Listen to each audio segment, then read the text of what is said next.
Welcome back to Lore at Night, where rain gently falls and every story carries a shadow. I'm always curious to hear where in the world you're listening from, so comment that down below. Now get comfortable, and let's begin with the first story. The town of Pine Hollow sat where the forest thinned just enough to allow a road through. It was not a destination so much as a pause between places. The land rose and fell in long, patient slopes, dark with fir and cedar. Outsiders passed through without stopping, usually unaware they had crossed anything at all. On the morning of February 11th, the road leading south out of town was quiet, its surface damp from overnight frost. A logging truck moved through before dawn, followed later by a county snowplow that had nothing to do. By mid-morning, the road was empty again. It was along that stretch, about 6 miles from Pine Hollow where the forest closed in tightly on both sides, that a pickup was found abandoned just after noon. It sat angled slightly toward the ditch, not crashed but clearly not parked with intention. The engine was cold. The driver's door stood open enough to let the wind move it. There was no one nearby. The truck belonged to Michael Turner, a 43-year-old equipment operator who had lived in Pine Hollow most of his life. Michael worked irregular hours, taking seasonal jobs that followed the weather and the timber market.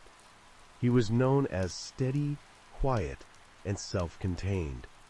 He had no criminal record, no recent disputes that anyone could recall, and no history of leaving his truck behind. The discovery was made by a delivery driver, who slowed when he saw the open door.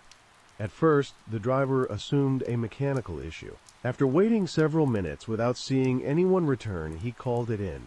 By the time a deputy arrived, the area had already resumed its quiet, the road undisturbed except for footprints that led nowhere obvious. The deputy noted that the truck had not been rummaged through.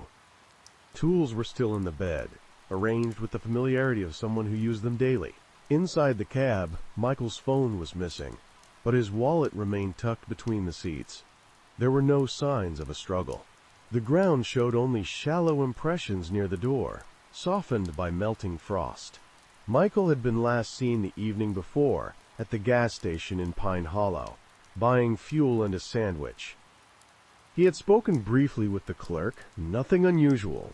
He mentioned needing to check a piece of equipment stored south of town. The route matched where the truck was found. No one remembered what time he left.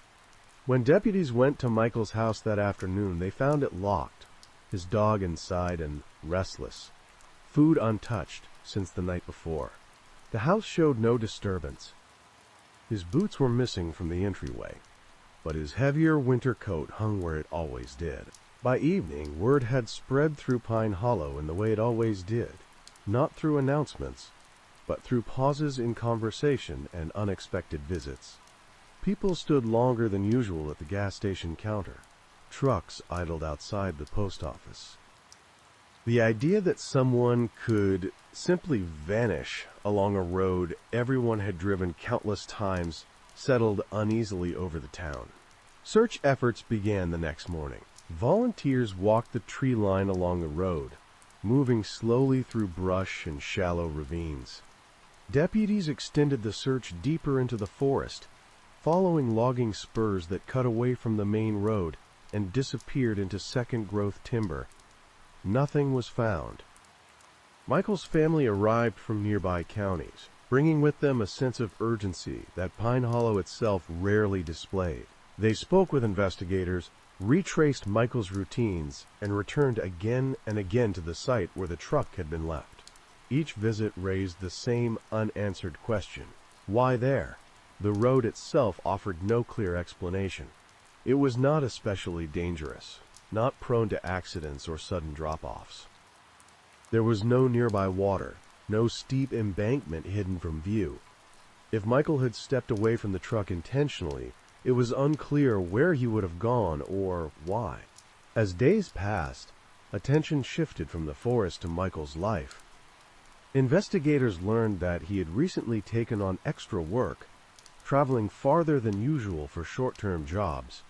He had mentioned money worries to one neighbor though nothing severe.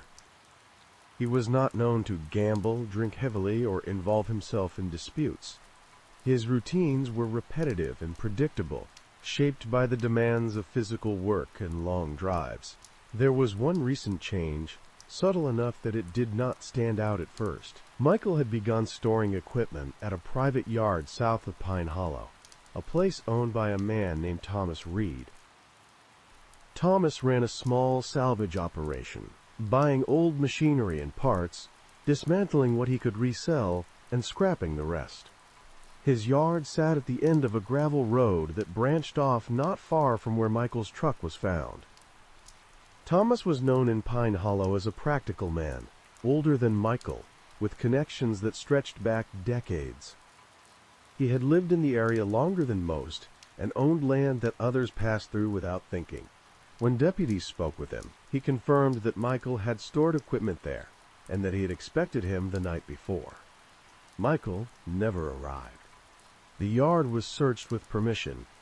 It was cluttered, but orderly in its own way. Nothing stood out as belonging to Michael that should not have been there. Thomas appeared cooperative, offering details freely and without hesitation. He had been home that night, alone, he said, and had heard nothing unusual. By the end of the first week, the search was scaled back. Weather moved in, bringing rain that softened the ground and erased what little trace might have remained. The forest returned to its closed, impenetrable state. The abandoned truck was towed and stored, examined again without yielding new information. Pine Hollow adjusted, but not comfortably. Michael's absence was felt in small ways, in jobs left undone and familiar vehicles no longer seen on the road. The spot where his truck had been found became an unspoken landmark, passed without comment, but never without notice. Investigators faced a case without an obvious starting point. There was no body, no crime scene, no clear indication that a crime had occurred at all.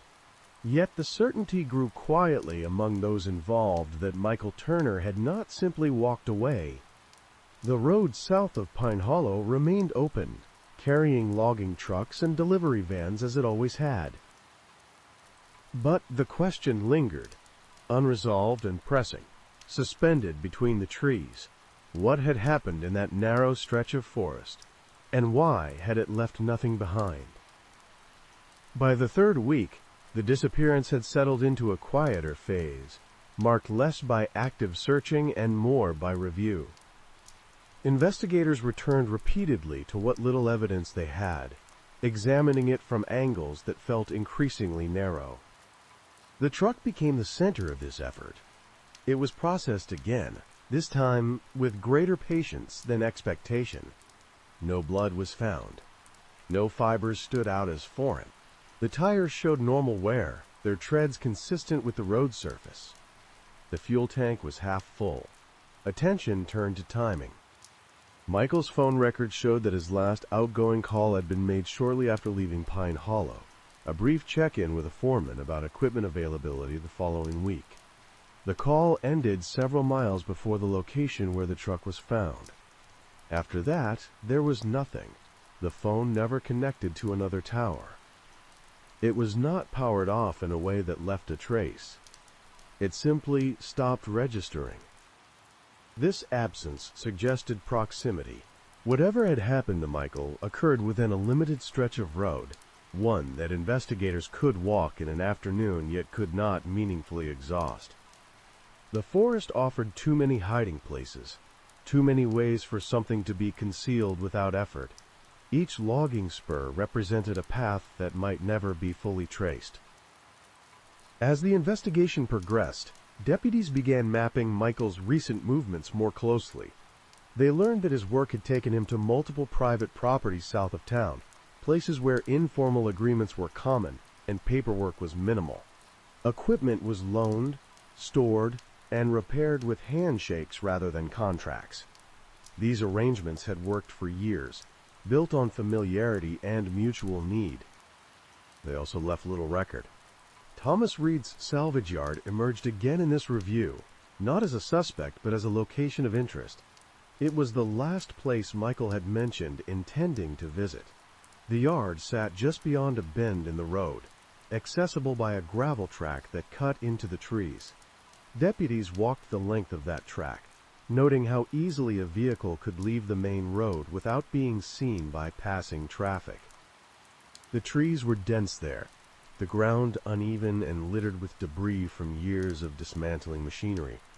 A second search of the yard was conducted, this time more methodically. Soil samples were taken from low spots where water pooled. Old vehicles were examined beneath and around. The search yielded nothing directly tied to Michael. Still, investigators noted the layout, the way sound carried poorly through the metal and timber. It was a place where activity could go unnoticed. Thomas Reed was interviewed again. His account remained consistent. He spoke of Michael as reliable, someone he trusted with access to his property. He acknowledged that disagreements over money were common in salvage work, but insisted there had been none between them. Records showed that Michael owed Thomas a modest storage fee, nothing unusual and nothing that had escalated. Elsewhere, investigators spoke with landowners along the road. Most had not seen anything unusual that night. One man recalled hearing a vehicle slow near his driveway, but thought nothing of it. Another remembered headlights moving through the trees later than usual, but could not say whether they belonged to a truck or a car. These fragments were noted and filed, each too vague to anchor a theory. Michael's family pressed for answers, their frustration growing as days passed without progress. They described him as cautious, not prone to impulsive behavior. He did not hike at night. He did not abandon responsibilities. The idea that he might have left voluntarily was discussed briefly and then dismissed. There was no evidence to support it, and it did not align with his history. Financial records were examined next. Michael's bank accounts showed no unusual withdrawals. His debts were manageable. He had not purchased anything out of the ordinary in the weeks leading up to his disappearance. There were no recent changes in insurance or beneficiaries. His life, on paper, appeared stable, if modest. The lack of a clear motive troubled investigators. In cases like this, violence often followed conflict or desperation. Neither was immediately apparent. Michael was not known to carry large amounts of cash. He did not involve himself in illegal activity, at least none that had surfaced. Yet the circumstances suggested intervention by another person. The open truck door, the missing phone, and the absence of tracks leading away together pointed toward an interruption rather than an accident. As winter gave way to early spring, the forest changed subtly. Snow receded from shaded areas, revealing ground that had been hidden during the initial search. Deputies and volunteers returned to the area, walking it again with renewed attention. They followed the slope downward from the road, checked culverts, and traced animal paths. Still, nothing was found. Speculation grew quietly in Pine Hollow. People spoke carefully, choosing words that avoided accusation. The salvage yard was mentioned more often, usually followed by a pause. Thomas Reed's long presence in the area worked both for and against him. Some saw it as reassurance, others as familiarity that bred silence. He continued his work as before, his yard unchanged. Investigators began to consider the possibility that Michael's disappearance was connected to something beyond Pine Hollow, perhaps tied to work farther south. They contacted agencies in neighboring counties, shared details, and reviewed reports of similar incidents. None matched closely enough to offer direction. One detail, overlooked at first, began to draw attention. Michael's truck had been found with the steering wheel turned slightly toward the ditch, as if the vehicle had slowed deliberately. There were no skid marks. This suggested a controlled stop, not a sudden one. Someone had chosen that place, whether Michael himself or someone else. The implication was subtle but significant. If Michael had stopped intentionally, It raised the question of why he had done so in that specific location. There were no marked pullouts, no clear reason to stop there unless he expected to meet someone or needed access to the woods. Investigators traced phone records again, looking for patterns of contact that might suggest an arrangement. They found none. As spring advanced, the case grew colder in practical terms but heavier in presence. Michael's absence lingered in the routines of Pine Hollow, a gap that refused to close.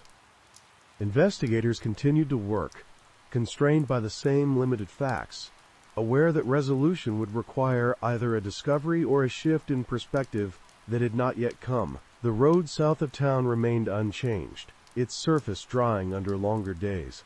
Vehicles passed through without slowing.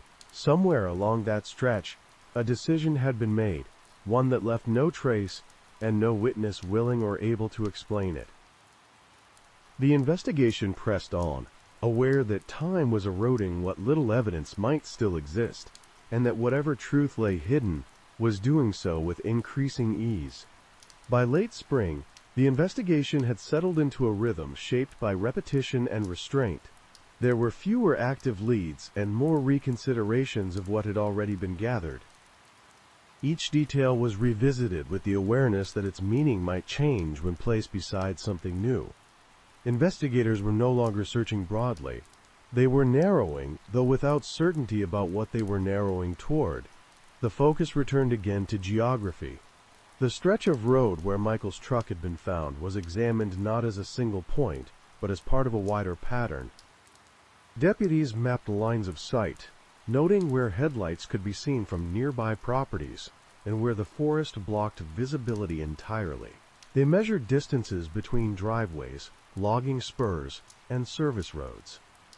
The conclusion was not definitive, but it was suggestive. There were only a few places along that road where a vehicle could stop briefly without being observed, and even fewer where someone could step into the trees and vanish from view within seconds. One of those places was the gravel track leading to Thomas Reed's salvage yard. This did not establish guilt, but it established opportunity in a way that other locations did not. Investigators noted that the track lay just beyond a shallow bend, obscured from the north by trees and from the south by elevation. A driver slowing there would not be visible for long. It was also a place Michael knew well, one he had visited repeatedly. Stopping there would not have felt unusual. Thomas Reed was asked again to account for his movements on the night Michael disappeared. This time, investigators pressed more carefully, less interested in contradictions than in gaps. Thomas maintained that he had been home all evening, working late in his shop before turning in. He lived alone. There were no witnesses to confirm or dispute his account. When asked about the possibility that Michael had arrived without his knowledge, Thomas dismissed it. He said the gate to the yard had been closed, though not locked. He insisted he would have heard a truck on the gravel, would have noticed lights. The investigators noted that the salvage yard was filled with noise during the day, but quiet at night.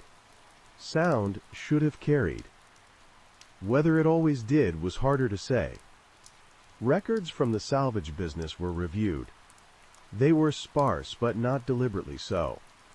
Thomas's operation functioned largely in cash, supplemented by informal invoices. There was no sign of a recent dispute severe enough to explain violence. Still, one pattern emerged. Michael had been storing equipment longer than originally planned, and the fees, though modest, had accumulated. The amount was not large, but it represented a point of friction, however minor. Investigators considered whether Michael might have arrived at the yard, encountered Thomas, and become involved in a confrontation that escalated. The lack of physical evidence made this difficult to pursue. There was no sign of blood, no damage to suggest a struggle. If something had occurred, it had left little behind. Attention shifted briefly to another possibility. Michael's work had occasionally brought him into contact with people outside Pine Hollow, individuals involved in informal contracting and resale of equipment. Investigators traced these connections, interviewing foremen and property owners. None reported recent conflict. None had seen Michael after the evening he vanished. As weeks passed, the case drew less attention from outside agencies. Resources were limited, and without new evidence, there was little justification for sustained involvement. The responsibility rested increasingly with local deputies who knew the land and the people, but lacked the leverage that comes with a clear crime scene. Michael's family continued to visit Pine Hollow, their presence a reminder that the case remained unresolved. They walked the road again, stood at the edge of the forest, and tried to reconcile the familiarity of the place with the absence it now held. They spoke publicly, not accusing, but asking for information. No one came forward. The land itself began to change with the season. Underbrush thickened. Trails that had been visible in winter blurred into the forest floor. Whatever might have been hidden in February was now more deeply concealed. Investigators acknowledged privately that if Michael's remains were somewhere in those woods, the likelihood of finding them diminished with each passing month. Then, in early June, a minor but unsettling discovery was made. A volunteer clearing debris along a drainage ditch several miles south of the salvage yard found a single boot. It was worn, consistent with work footwear, and heavily weathered. There were no remains nearby. The boot was identified as matching the type Michael wore, though no definitive markings tied it to him. The discovery reignited attention, but did not resolve uncertainty. The boot could have been carried by water, moved by animals, or discarded long before Michael's disappearance. Its location did not align cleanly with any known route he would have taken on foot. Still, it suggested that something of Michael had entered the landscape and not returned. Investigators returned to the salvage yard with renewed focus. This time, they examined areas previously overlooked, places where scrap had been piled and left undisturbed for years. They brought in equipment to probe the ground beneath a concrete pad poured decades earlier. Nothing was found. Each negative result narrowed the possibilities, while also deepening the sense that the truth was being actively withheld, not by witnesses but by circumstance. Thomas Reed continued to cooperate, at least outwardly. He answered questions, allowed access, and maintained his routine. Yet investigators noted a change that was difficult to quantify. He had become more guarded, less expansive in his explanations. It was not overt resistance, but it marked a shift from earlier openness. The case lingered in this state, unresolved but not abandoned. Investigators sensed that the answer lay close, tied to a decision made quickly and carried out without witnesses. It was not a crime of impulse alone, but neither did it appear planned in advance. It sat somewhere between, shaped by familiarity and opportunity. By summer's height, Pine Hollow had resumed its outward normalcy. The gas station stayed open, trucks moved through, the road south remained unchanged. Yet the disappearance of Michael Turner had altered the town in ways that did not fade with time. It had introduced the idea that the land could absorb a person without explanation, and that knowing a place well did not mean understanding what it might conceal. The investigation awaited a moment of clarity, aware that it might come not from new evidence, but from a reevaluation of what had already been seen.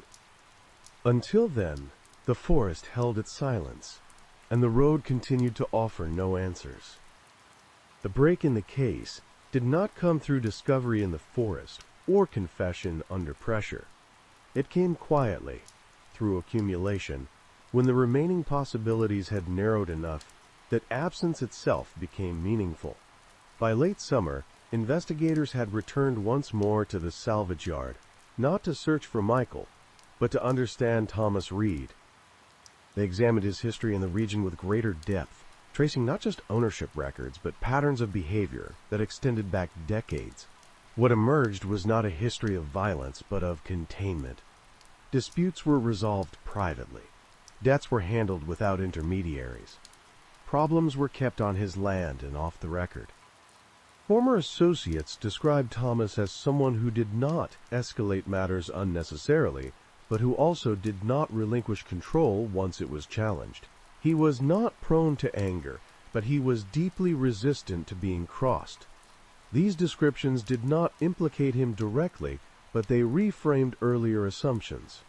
The absence of visible conflict no longer suggested harmony, it suggested management. Investigators re-examined the timeline of the night Michael disappeared, aligning it with subtle details that had previously seemed inconsequential. Thomas had stated that he worked late in his shop that evening.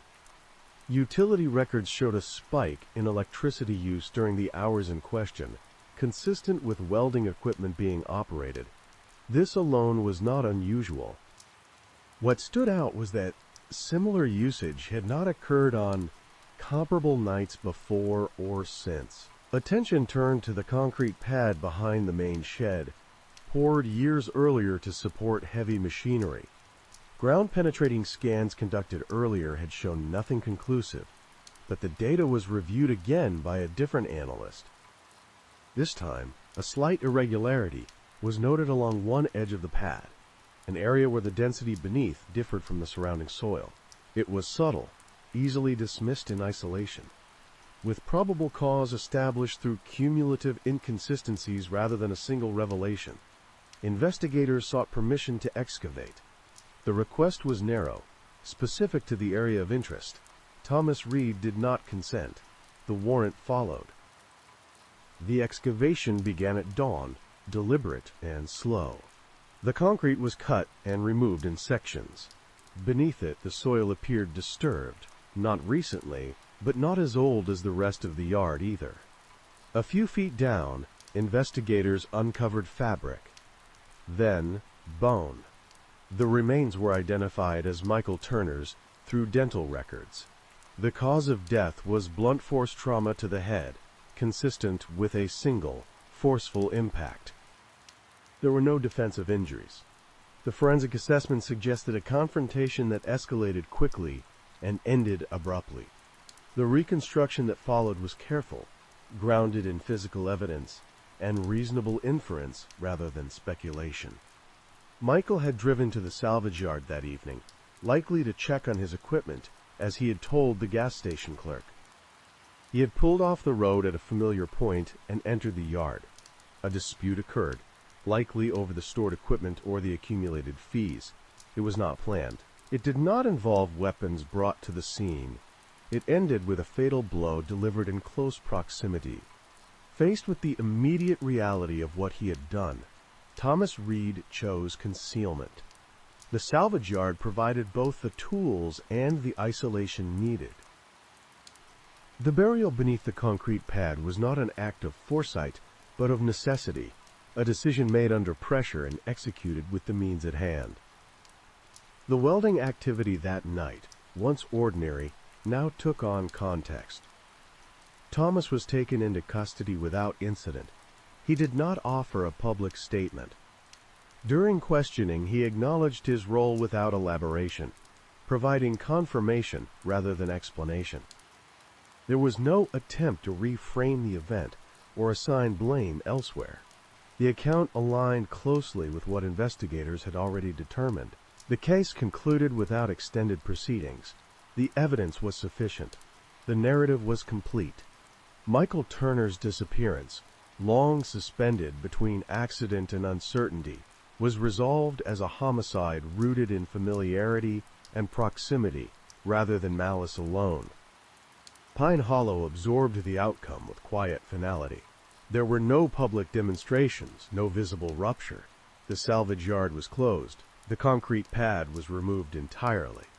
The land beneath it was restored as best as possible, though it did not return to what it had been. Michael's family held a small service, attended by those who had known him through work and routine, rather than intimacy. The road south of town remained open, unchanged in appearance, yet for those who lived there it no longer felt anonymous. The case left behind no broader lesson, no warning that could be easily applied elsewhere. It ended not with revelation, but with recognition. that the most enduring harm sometimes occurs not in secrecy, but in places made invisible by familiarity, where the ordinary provides cover, and the land keeps what it is given until someone decides to look again. Now, let's get into the next story for tonight. The town of Morro Bay sat on the inland side of a long, gray river in western Pennsylvania, where the water ran slow and the hills held onto old coal seams like bruises under the skin. In daylight, the place looked ordinary in the way many river towns did, with weathered porches, chain-link fences, and a main street that still kept its name even after most of its businesses stopped keeping regular hours. At night, the town turned inward. The river carried sound away. The hills swallowed the rest. Morro Bay's volunteer fire department was the closest thing it had to a civic heartbeat. Its building smelled of diesel and stale coffee, and its garage doors lifted each time the town needed proof that someone would respond. They practiced with the seriousness of people who understood that help arrived late in places like this. When the call came in, they went, even if the address belonged to someone they did not like. On the morning of October 3rd, the call was not for a house fire or a crash. It was for smoke behind a small industrial strip at the edge of town, where an abandoned cinder block warehouse leaned against the river like it had been built for a purpose that never arrived. The reporting party described a thin, persistent plume rising from the brush line and a sharp smell that did not match leaves burning. The first engine arrived to find no open flame. Instead, there was a shallow depression hidden behind knotweed and collapsed pallets, where a low, smoldering bed of ash was still warm. It looked like a burn pile until the firefighters moved closer and saw texture in the charcoal that did not belong to lumber or trash. The responding chief, David Collins, had been in the department long enough to recognize when something needed a different kind of authority. He stopped the crew from disturbing the area further and called the county. By the time a sheriff's deputy arrived, the ash had cooled enough to hold its shape. The wind shifted and pushed the smell toward the river. The deputy, Sarah Lane, took one look at the partially exposed bone and radioed for detectives. No one present said much after that. The scene did not invite speculation. It invited restraint. The county's investigators treated the ash bed as a crime scene from the first moment, not because they knew what had happened, but because the alternative was harder to justify. The remains were burned extensively, but not completely. The fire had been hot enough to destroy most soft tissue, but uneven in a way that suggested improvisation rather than a controlled cremation. The pit was shallow. There was no accelerant container nearby, no obvious tire tracks leading in. Whoever had built the fire had also tried, with some care, to make it look like nothing more than dumped debris. The remains were transported to the medical examiner. Within 48 hours, the office confirmed the obvious. The remains were human, adult, and likely male. Heat damage limited the immediate findings, but the examiner noted a fracture pattern consistent with trauma that occurred before the burning. It was not enough to declare cause of death, but it was enough to treat the fire as concealment, not accident. Morro Bay reacted in stages. At first there were only murmurs, the sort that stayed low and careful, because no one knew whose life had ended in that pit. Then the local news picked it up, and the story took on sharper edges. The warehouse area had always been a place people avoided, a strip of neglected riverbank where teenagers went to drink and dumpers went to unload. Now it had a different weight. Residents drove past more slowly, looking without wanting to look. The first question was identity. The second was how a body ended up burned behind a building that most people forgot existed.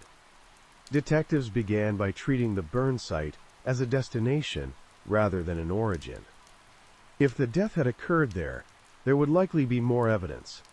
Blood in the dirt, drag marks, signs of a struggle. They found none. What they did find was the imprint of careful effort. The pit had been dug with a shovel. The burn material included construction scraps and an unusual amount of rubber, likely from cut tires, chosen for heat and duration. The fire had been tended, at least briefly, then left to burn down. A person had brought the body here with a plan that did not need to be elegant, only effective. The investigation moved outward. They canvassed the industrial strip for cameras and found little. The businesses nearby were small and practical, places that closed early, with security systems that were outdated or pointed in the wrong direction. One camera at a self-storage facility had captured the road leading toward the warehouse. The footage was grainy, but it showed a boxy cargo van passing at 2:17 a.m. the night before the fire was reported. It traveled slowly, as if the driver was unfamiliar with the route or cautious about attention.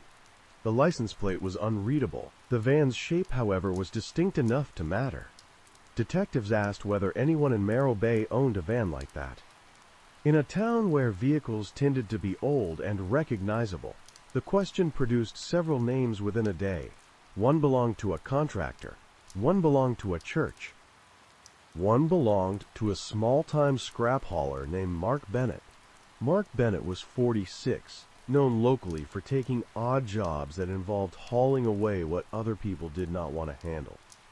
He cleaned out foreclosed houses, transported appliances, and moved scrap metal from job sites to salvage yards.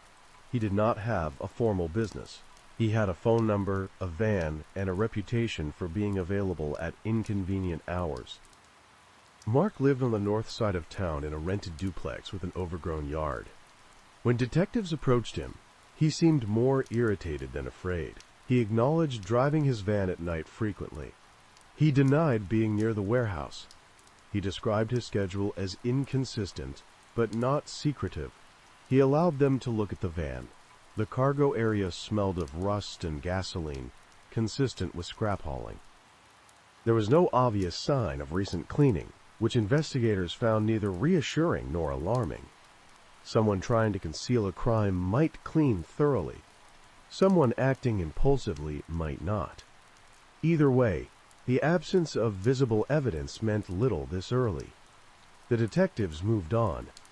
If Mark was involved, they would return with more than suspicion.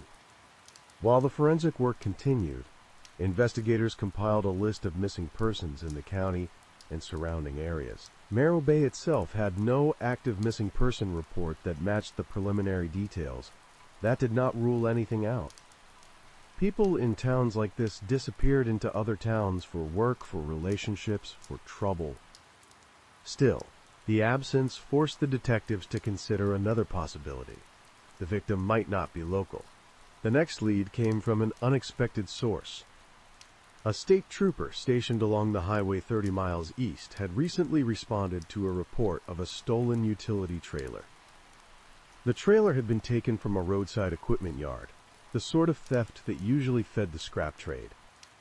The trooper mentioned it to the detectives because the yard owner had claimed the theft was part of a larger pattern. He believed someone was systematically stealing tools and equipment across several counties, and that the stolen goods were being funneled through informal buyers. The pattern itself was not new. What was new was the timing. The theft had occurred 2 nights before the body was found. Detectives began looking at the overlap between the burn site and the world of scrap, salvage, and informal resale. It was a small ecosystem in rural towns, one that ran on cash and trust that often turned out to be misplaced. The county had long suspected that certain stolen items moved through Morro Bay because of its river access and its proximity to state lines. Yet suspicion was not a case, and a burned body raised the stakes beyond property crime. They interviewed local salvage yard operators. Most offered the same version of events. They bought what was brought to them. They did not ask questions beyond weight and metal type, and they kept their distance from anything that looked like trouble. One operator, however, mentioned a recent change. Over the past month, he had seen an increase in small batches of high-quality copper wire. the kind usually stripped from construction sites or utility equipment. The deliveries came from different people, but the bundles were tied in the same way, with the same distinctive nylon cord. He could not provide names. He could provide a memory of hands and vehicles. He described one van that matched the shape seen in the storage facility footage. As the detectives returned to their office that evening, the case began to align around a darker possibility. They were no longer looking at an isolated act of violence with no context. They were looking at a network, small and local, where money moved in cash, where stolen material passed between familiar faces, and where disputes did not always reach law enforcement until something irreversible happened. The victim in the ash pit was still unnamed.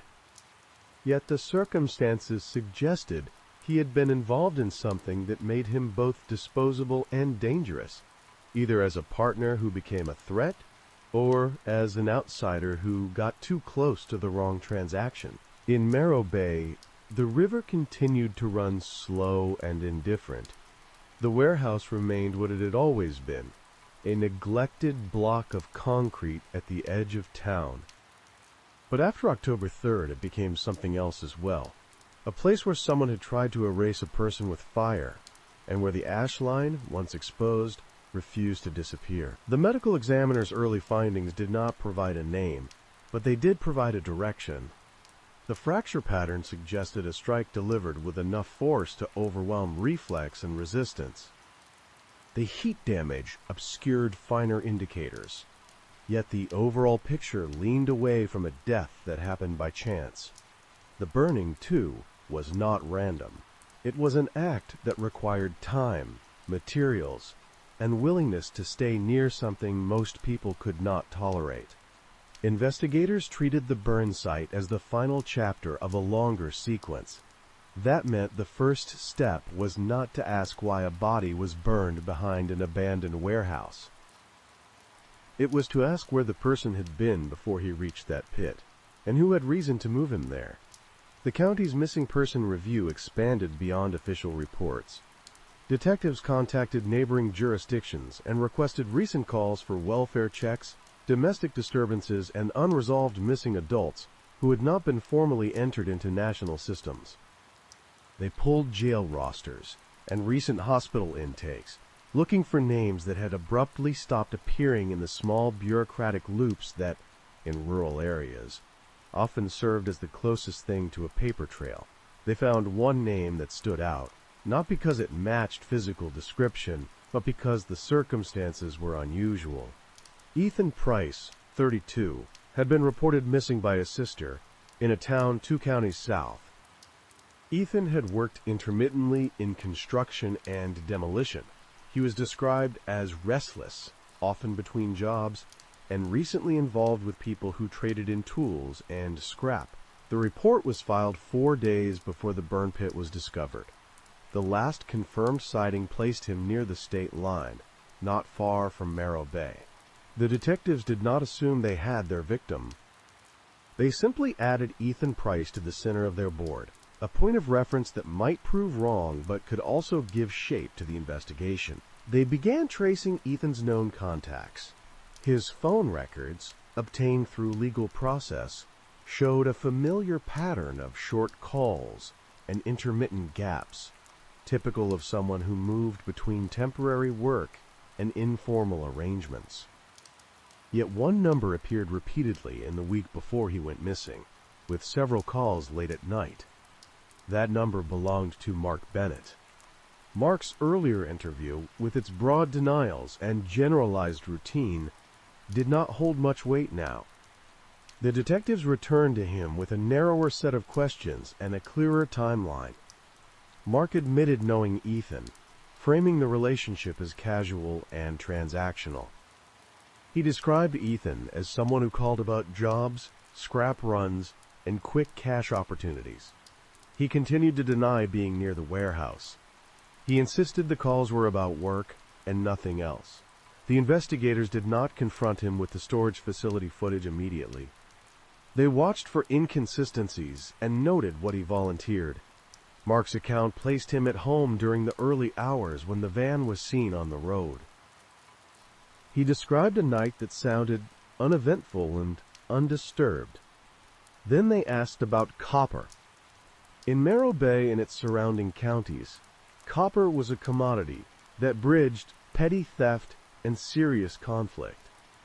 It was easy to steal, easy to sell, and easy to move in small loads.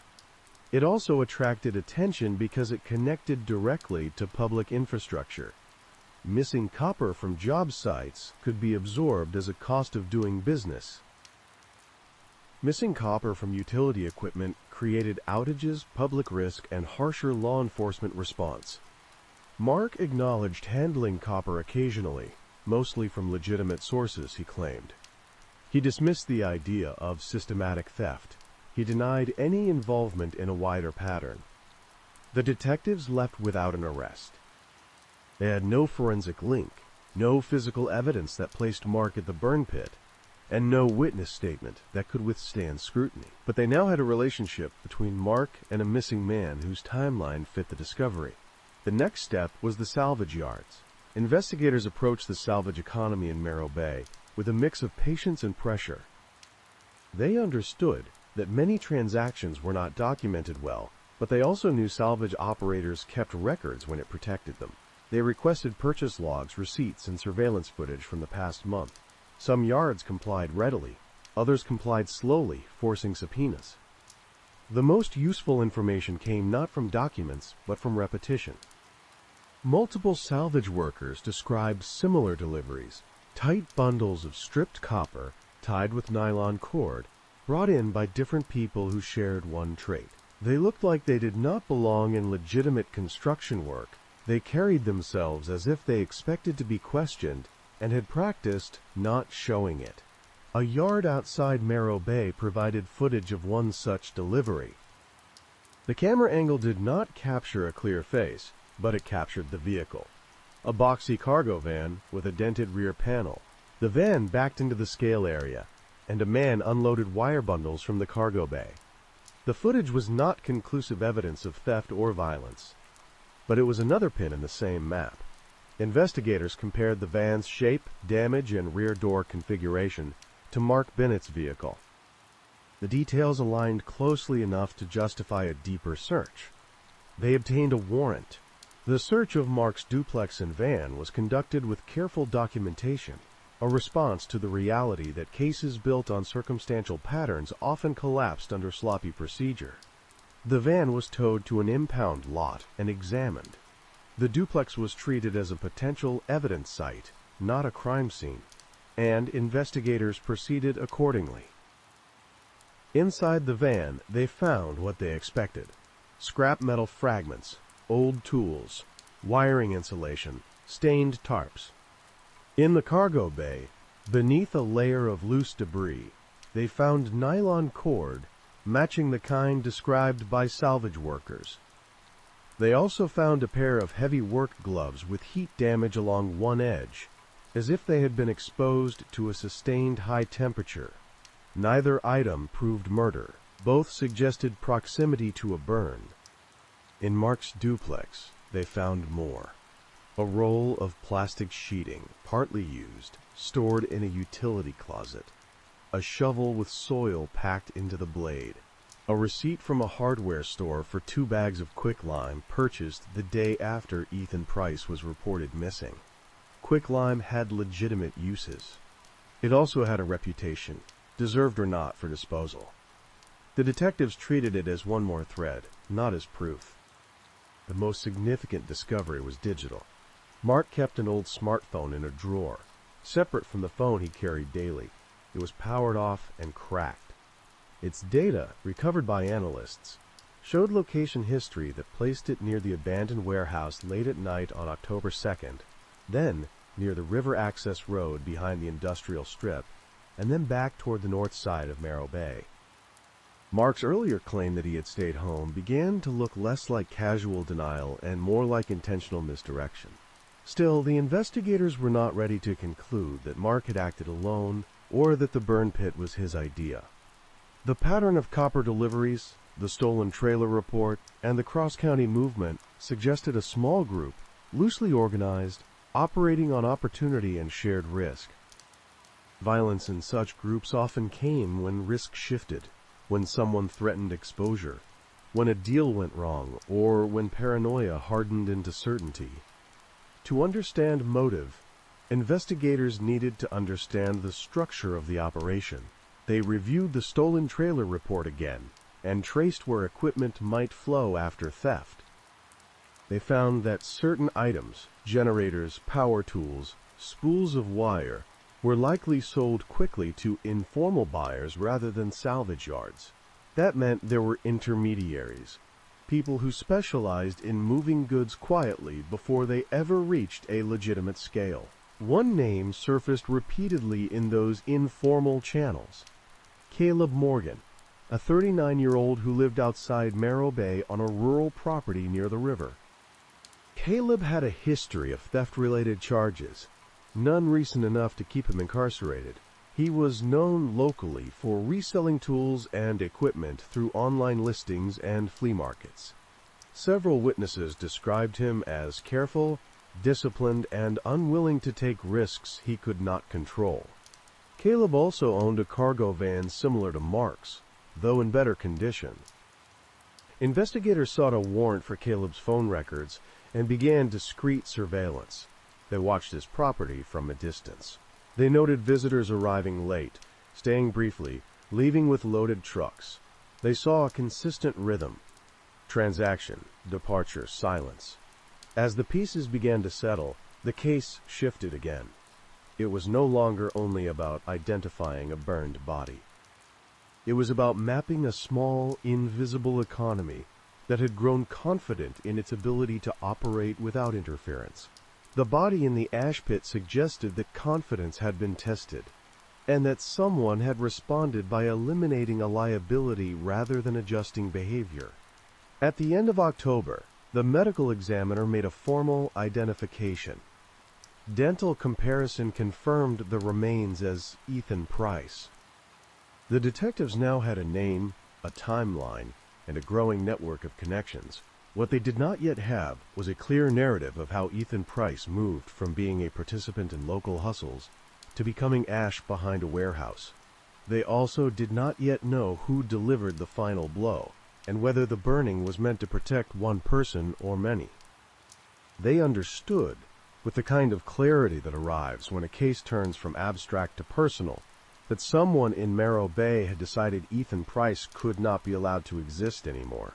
And the longer that decision remained unaccounted for, the more likely it was that the same logic would be applied again. Once Ethan Price was identified, the investigation shifted from reconstruction to pressure. A name transformed the case from an abstract act of concealment into a definable sequence of choices, and those choices could now be tested against the people who had surrounded him in the final days of his life. Investigators rebuilt Ethan's last week with deliberate care.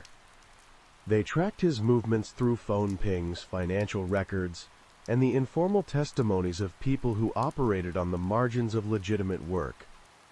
Ethan had not been hiding. He had been moving openly through a network that valued speed and discretion over loyalty. He took jobs, moved material, and passed along contact information. He was useful because he was replaceable. The pattern that emerged showed Ethan acting less as a planner and more as a carrier. He transported stolen wire, tools, and occasionally equipment between properties and buyers. He did not control pricing. He did not arrange final sales. He occupied the lowest rung of a small operation that depended on people willing to absorb risk in exchange for cash. The risk increased in late September. Phone data showed a sharp increase in communication between Ethan and both Mark Bennett and Caleb Morgan during the week before his disappearance. The calls were short, often clustered, and frequently made late at night. Investigators inferred tension rather than coordination. These were not casual check-ins. They were problem-solving calls. Witnesses provided context. One salvage yard worker recalled Ethan arriving with copper that was unusually clean and uniform, the kind typically stripped from active utility infrastructure rather than abandoned sites. The worker declined the purchase. He remembered Ethan leaving frustrated, making a call from the parking lot before driving off quickly. Another witness, a flea market vendor 2 counties east, remembered an argument between Ethan and a man matching Caleb Morgan's description. The dispute appeared to center on pricing and exposure. The vendor recalled Ethan gesturing broadly, visibly agitated, while Caleb remained still and controlled. The argument ended without resolution, but the tension was unmistakable. Investigators began to see the outlines of a conflict rooted in escalation. What may have begun as opportunistic theft had crossed into territory that attracted scrutiny. Utility theft carried heavier penalties and broader attention. Someone in the group had pushed too far, and Ethan, positioned low enough to be expendable and loud enough to be dangerous, became a liability. The next phase of the investigation focused on isolating responsibility. The physical evidence pointed strongly toward Mark Bennett as the person who transported Ethan's body and tended the fire. The phone data and material findings supported that conclusion. What remained unclear was whether Mark had acted alone or whether he had acted at the direction of someone else. Investigators brought Mark in again, this time with counsel present. They confronted him with the phone location data, the salvage footage, and the physical evidence recovered from his van and home. Mark did not confess. He did not deny the evidence outright either. His responses narrowed, his explanations becoming more technical, more selective. He framed himself as someone caught in circumstances larger than himself, someone who made poor decisions without fully understanding their consequences. He did not name anyone. The detectives shifted their strategy. Instead of pressing Mark harder, they focused on Caleb Morgan. Caleb's property was searched under warrant 2 days later. Unlike Mark's duplex, Caleb's land showed signs of deliberate order. Tools were cataloged. Storage areas were segmented. There was no obvious clutter. Investigators found several high-value items later identified as stolen, including power equipment tied to recent theft reports. They also found multiple prepaid phones, some active, some discarded, a pattern consistent with compartmentalized communication. What they did not find was any direct physical evidence linking Caleb to Ethan's death. There was no blood, no sign of a struggle, no burn residue. If Caleb had been involved, his role had been upstream, not physical. The digital evidence filled in some of that distance. Caleb's phone records showed a series of calls to Mark Bennett on the night Ethan disappeared, including one that lasted several minutes shortly before Mark's phone was placed near the warehouse. The content of those calls could not be recovered, but their timing suggested coordination. Investigators considered the possibility that Ethan had confronted the group, threatened to expose the operation, or simply demanded more money than he was worth. In such environments, exposure did not require intent. Carelessness alone could be enough. Ethan had already been turned away by a salvage yard. He had argued publicly. He had become unpredictable. The question was whether the decision to kill him had been spontaneous or agreed upon. The medical examiner provided a detail that shifted the analysis. The blunt force injury that killed Ethan was consistent with a heavy object swung with force, not with a prolonged beating. The angle and location suggested a single strike delivered at close range, likely during an argument, rather than a planned execution. This supported a scenario in which a confrontation escalated suddenly, and the decision to burn the body came afterward. Investigators theorized that Ethan had met with Mark Bennett, possibly to move material or resolve a dispute. Mark, less disciplined than Caleb and more exposed, may have been tasked with managing Ethan. When that failed, violence occurred. The aftermath required involvement from someone with greater resources and a stronger incentive to ensure silence. Pressure mounted through incremental moves. Investigators arrested Mark Bennett on charges related to stolen property and evidence tampering. The arrest was not for murder.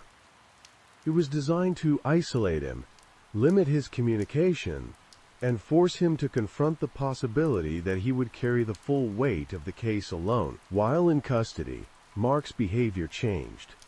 He became quieter, less resistant. He asked procedural questions that suggested calculation. He requested a second meeting with detectives. In that meeting, Mark did not attempt to exonerate himself. Instead, he reframed his role. He described Ethan as unstable, increasingly reckless, and unwilling to listen. He admitted to being present when Ethan died, though he described the death as accidental, the result of a confrontation that got out of hand. He acknowledged burning the body, framing it as panic rather than intent. He stopped short of accusing Caleb Morgan directly, but he described conversations that made the hierarchy clear. He spoke of pressure to handle problems, to keep operations from attracting attention.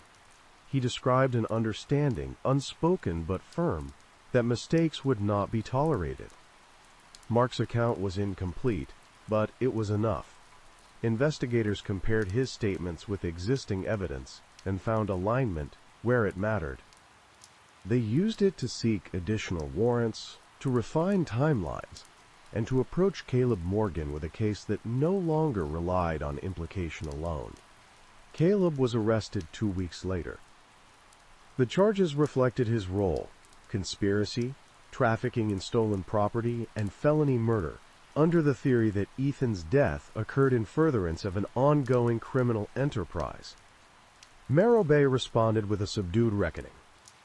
The arrests did not shock the town so much as confirm what many had sensed without articulating. The informal economy that sustained certain livelihoods had always carried risk. The idea that it could escalate into lethal violence felt inevitable in retrospect. The warehouse by the river was cleared. The ash pit was filled. The land returned to its previous state, outwardly unchanged. Yet the investigation had revealed something that could not be unlearned: that the line between survival and exploitation, between cooperation and coercion, had been thinner than anyone wanted to admit. The case now awaited its final accounting, one that would determine not just who acted, but who decided, and how far responsibility extended beyond the man who struck the blow and lit the fire. The final phase of the case unfolded without spectacle. There were no dramatic reversals, no unexpected confessions delivered under pressure.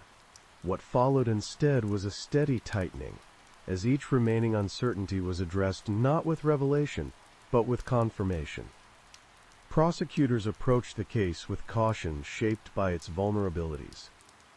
The physical evidence established that Ethan Price had been killed and burned, and it placed Mark Bennett at the center of that act. What it did not do, on its own, was explain why the killing occurred, or whether it served a purpose beyond panic. To sustain charges against Caleb Morgan, the state needed to demonstrate structure rather than coincidence. They focused on continuity. Financial records showed that in the weeks leading up to Ethan's death, Caleb's income had increased sharply, despite no corresponding legitimate work. Cash deposits appeared in amounts too small to trigger automatic review, but too frequent to ignore. Phone data placed Caleb in repeated contact with Mark Bennett before and after the night of the killing, including a call placed shortly after the burn pit fire would have been actively burning. That call lasted less than a minute. Investigators interpreted that call not as coordination during the act, but as confirmation after it. The timing suggested a report, not a discussion. Mark Bennett's cooperation, partial though it was, filled in the operational logic. He described a system that relied on redundancy and distance. No single person handled every stage of theft, transport, and sale. Everyone knew enough to function, but not enough to implicate others without corroboration. Mark's role had been physical. Caleb's role had been strategic. When Ethan Price began to attract attention, The system reacted as it was designed to. The liability was identified, and responsibility for resolving it fell to the person closest to the problem. The court proceedings reflected that hierarchy. Mark Bennett pleaded guilty to manslaughter, abuse of a corpse, and multiple theft-related charges. In his allocution, he accepted responsibility for Ethan's death without elaboration. He did not attempt to justify his actions, nor did he describe them in detail. The court did not require him to. The facts were sufficient. Caleb Morgan's case went to trial. The prosecution avoided emotional framing.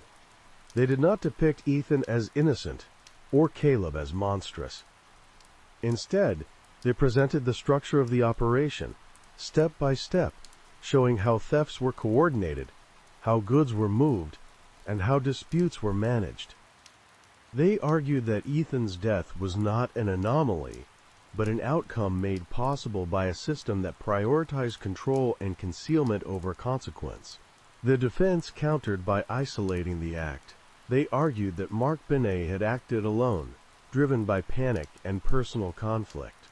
They framed Caleb as a peripheral figure, involved in property crimes but not violence. They emphasized the absence of direct forensic evidence linking Caleb to the killing. The jury deliberated for 4 days. They returned guilty verdicts on conspiracy and felony murder. The decision rested not on a single piece of evidence, but on the coherence of the narrative. The jury concluded that Ethan Price's death occurred in furtherance of a criminal enterprise, and that Caleb Morgan had knowingly benefited from and helped maintain that enterprise. Sentencing followed months later. Mark Bennett received a lengthy prison term, reduced slightly by his cooperation. Caleb Morgan received a life sentence with the possibility of parole, reflecting the court's determination that his role, though less visible, was no less consequential. Morro Bay absorbed the outcome in the way it absorbed most things, gradually, without ceremony. The volunteer fire department continued to respond to calls. The river continued to carry sound away. The abandoned warehouse remained unused, its brief infamy receding into local memory. Ethan Price was buried near his family. The service was small. Those who attended knew him as inconsistent, restless, and difficult. No one attempted to redefine him in death. The recognition was simpler and more restrained. He had been a person, and he had been killed. The case left behind no sweeping reform and no sudden clarity about the informal economies that persisted in towns like Morro Bay. It did, however, alter the calculus. Salvage yards became more selective. Informal buyers disappeared. People who moved goods quietly began to do so elsewhere or not at all. What remained was the understanding that the system had held until it broke, and when it broke, it did so along lines that had always existed. Responsibility did not rest only with the man who struck the blow or lit the fire, but with the structure that made both acts feel necessary. In the end, the ash pit by the river was not remembered for what it revealed, but for what it exposed. Not a moment of violence, but a network of decisions, each one small enough to justify, that together created a space where a life could be reduced to smoke and treated as a problem solved. The town moved forward.